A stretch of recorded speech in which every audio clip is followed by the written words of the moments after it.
મતદાર કાન ખોલીને સાંભળી લેજો, આ ગુજરાત એ તમારા પરમ પૂજ્ય પિતાશ્રીનું નથી. આજે મારું લોહી ઉકળી ગયું છે.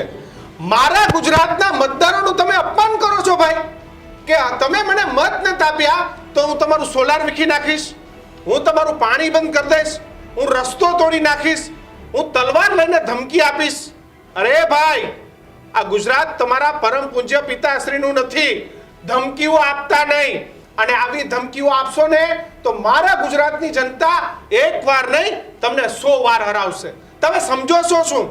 તમારી નફટાઈ, તમારી હલકાઈ અને તમારી જોઈને ગુજરાતની જનતાએ તમને હરાવ્યા છે, તમને તમારી ઓકાત બતાવી છે, અને તમે તમારી ઓકાત ભૂલી ના જતા, કારણ કે ગુજરાતમાં કાયદો અને વ્યવસ્થા છે. ચૂંટણી પંચ એ ચૂંટણી કરી અને ચૂંટણી પંચે પરિણામો આપ્યા, પણ તમે એટલે હારી ગયા કારણ કે જનતા એ તમારી હલકાઈને નથી સ્વીકારવાની. તમારે મારી પર જે કેસ કરવો એ કરી દેજો. આવા જેટલા પણ નમૂના છે, 4 થી 5 નમૂના છે કે જેને અલગ અલગ લોકોને ધમકીઓ આપી, કીધું કે આ સોલાર કાઢી લ્યો, કારણ કે આ ગામના લોકોએ વોટ નથી આપ્યા. ભાઈ, તમે ગુજરાતની જનતાને ખરીદી નથી લીધી, અને વોટ તમારા બાપુજીની પેઢી નથી કે તમને ઈચ્છા પડે એમ લોકો આપે. જેને જેમ મરજી થશે એમ વોટ આપીશ. અને જે લોકોએ, યાદ રાખજો, જે લોકોએ ધમકી આપી છે એનું લિસ્ટ તમારી પાસે છે, અને આવતી ચૂંટણીમાં આવા લોકો મેદાને ઉતરશે તો ન્યૂઝ રૂમની ટીમ આવા લોકોને તો નથી જ છોડવાની જેને ધમકી આપી. આંકલાવની અંદર પરિણામો આવ્યા છે. ત્યાંના સાંસદ બકાભાઈ એટલે કે મિતેશ પટેલ એવું કહેતા હતા કે હવે હું ત્યાં ગ્રાન્ટ નહીં મળવા દઉં.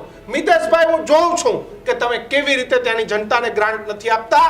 તમે સાંસદ સભ્ય છો, હું એક સામાન્ય પત્રકાર છું, પણ હું પણ જોઈ લઉં છું કે મિતેશભાઈ, ત્યાંના કોંગ્રેસીઓને તમે કેવી રીતે ગ્રાન્ટ નથી આપતા, ત્યાંની જનતાના પૈસાને તમે કેવી રીતે રોકો છો એ જોવા હું તૈયાર છું.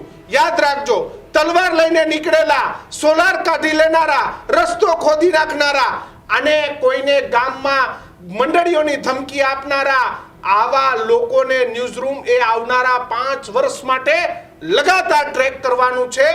ધમકી આપી તો યાદ રાખજો, કાયદો તો એનું કામ કરશે, પણ સરા જાહેર લોકોની વચ્ચે ઉઘાડા પાડવાનું કામ આ દીક્ષિત કિશન કરવાના છે.